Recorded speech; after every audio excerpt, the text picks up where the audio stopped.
In its bid to address speculation and hoarding in the foreign exchange market, the Central Bank of Nigeria has issued a new circular addressing suspected cases of excessive foreign currency speculation and hoarding from Nigerian banks. The new circular introduces a set of guidelines aimed at reducing the risks associated with these practices. And joining me to shed more light on this is Ayokunle Olubunmi, the head Financial Institutions Ratings, Augusto & Co. He joins me virtually. Hi, Ayokunle. Thank you for joining me today. Good morning. Good morning and happy new month.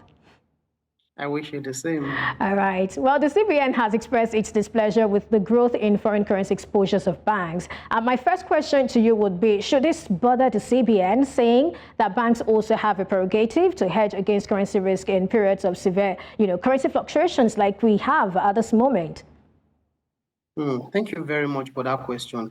And I think, yes, to answer your question directly, yes, the CBN should be worried. Because something that we need to realize is the bank are actually the intermediary when it gets to the FX market. They are the only dealers that are allowed to actually even play in the market. They act as the go-between between us, which we can think about as the demand size of the market, and the CBN and other participants that actually sell dollar into that particular market. Now, back to your other side of your question, which talks about the banks hedging their FX risk. Let's not forget that the CBN is saying that it must be square. That means their net open position must be zero. So it doesn't mean that you are not hedging against your risk. If you hedge against your risk, definitely that means you have a liability somewhere in which you're actually using some asset to hedge it, such that at the end of the day, you must have a square position or a net zero position. All right. So at what point can we actually say that the bank's foreign currency positions have actually become excessive? Now, it depends on the state of the economy. Because let's think about it this way. Think about the banks as the intermediary, right? And a good analogy I can give to us is that think about the banks at the filling station, right? Assuming that you are trying to supply petrol into the market, right? You agree with me that what will determine the minimum stocks that the maximum stock that the filling station can actually hold depends on the state of the supply of petrol. In a period of scarcity, of course, the NNPC will want the filling station to actually have a low stock, such that the ones that you are dispensing it into the public. Same thing also with the banks also, right? In this period, given the challenges that we're having with the FX market, the CBN want them to actually hold very, very small position. And if you check over the years, you will notice that during period of FX prices, the CBN has always come to the market to try and even reduce the net open position of banks, right? I think in 2012, they made it to mid-20. There was a time it was 5%. There was a time it was actually even 10%, right? So to answer your question directly, it depends on the state of the economy. During the period of FX crisis, the CBN will want the banks to hold as very little position as possible because it may actually even encourage hoarding, right? If they are allowed to even hold a number of FX in their own position.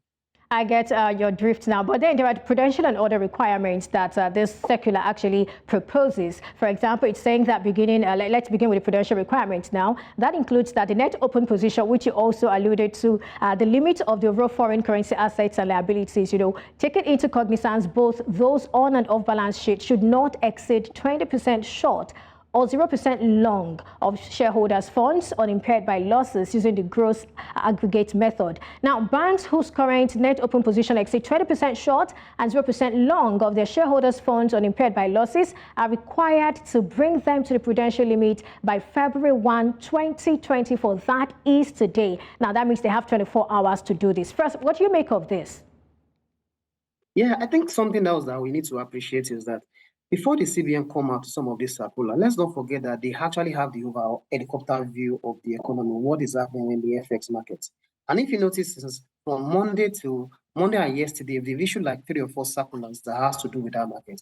That means they are seeing some anomalies in the markets, right? That they're actually even trying to correct. And I think they believe that thing needs to actually be addressed urgently. That's where we had it. Because also I was actually taken aback that how come it's actually effectively, right? That is telling them to sell off the excess position immediately. But I suspect that they are saying something that they are actually even trying to address.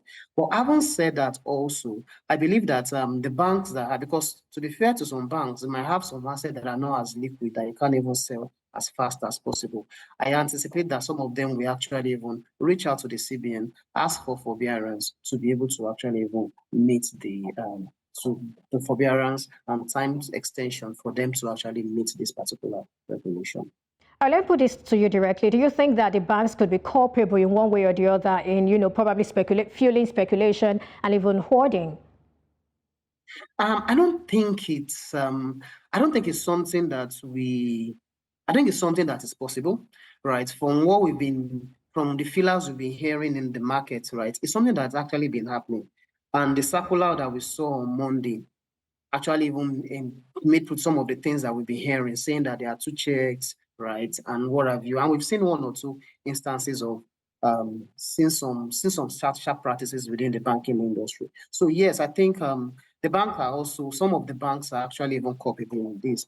But at the same time, right, I don't think I will 100% blame the banks, because the primary issue that we have here is this demand-supply imbalance in the markets, in the FX markets. Because if you don't have that particular situation, you won't have somebody hoarding, you won't have somebody speculating, right? So yes, to answer your question directly, yeah, some banks actually even might actually be culpable in this. And it's very important. And I think what the CBN is very timely, because if the structure of the market is not actually even is not adequate, if you don't have the adequate structure, no matter the amount of FX you are sinking into the market, you might not see the full impact on the FX rate. All right, let me butt in here. What do you think is the impact of this on, the foreign exchange market? A situation where, just like you have said, that there is that possibility that banks are hoarding and even encouraging or even practicing some form of speculation. Yeah, okay. I think with the new circular, right, I think we might actually see a bit of sanity. And I think in the next couple of days, we will actually see the extent to which some banks have excess dollar cash, right? Because they have to unwind that particular position. And if the amount is significant, we will actually feel the impact, at least in the official market, right? We will actually see the full impact. And let me also add that we anticipate more circular, right, from the CBN to try and see how we can normalize what we're having in the FX markets. Because if you talk to treasurers and even those of us watching on the sideline, we realize that a lot of things that we have in the market, a lot of anomalies in the FX market, a lot of things needs to actually be done to bring sanity and need to cleanse the market and ensure that the market is functioning effectively and efficiently. I must say that you sound confident in the CBN's, move in recent times. But then some are saying the CBN has probably come to its wit's end and is fighting hard to keep the naira afloat. Is that what you think? Okay, I think there's some things that we need to first correct. First, what we have is we're not floating the exchange rate. What we have is what we call a managed float, in which you allow the forces of demand and supply to determine the exchange rate. However, you can intervene in the market, right? If you feel that the exchange rate is too high, you supply more dollars. And if you think that the exchange rate is too low, what happens? You can actually buy. So we don't have a free float of the naira. Let's first have that. At the same time also, I don't even think the CBN I think they're just even starting to even try and even really, really address the issues that we're having in the market. Let's not forget that this is the first circular from the new CBN governor, since he became the new CBN governor, that has to do with regulating the markets, right? What he has been doing over the last couple of months is to actually try and even clear the FX backlog, right? And that they've done that one to a significant extent.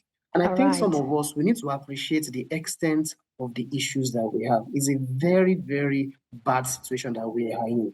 And like some people will say, we still need to actually go through some teething period before you even have the full result. I don't think they have gotten to their routine. And I think we expect to even see more circular and more directives. All right. Thank you so much, Ayakunle Olubunmi. I mean, there's a whole lot to say on this, but we just have to leave it here. Thank you so much for your time on the show today. Thank you very much. Thank you for having me.